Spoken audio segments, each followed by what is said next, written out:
Every single day, watu wanaotuumiza sio walioko mbali na sisi.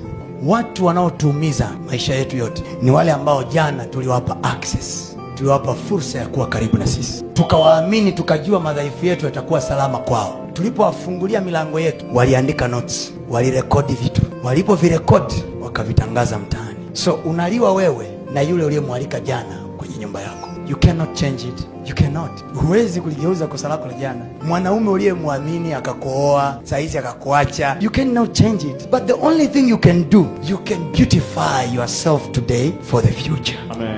Mungu akupa mtu wa kukuoa tena leo, olewa. Amen. Mungu akupa mtu wa kukufurahisha leo, furahishwa. Usimhukumu mume wa leo kwa kosa la aliyefanya jana.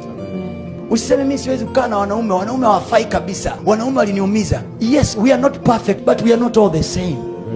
Aliyekuumiza jana asikufanye leo ukashindwa kuenjoy life. Usiingizwe gerezani na mtu ambaye hayupo. Kwa mfano, huyo mtu aliyoachana na wewe leo, sio kwamba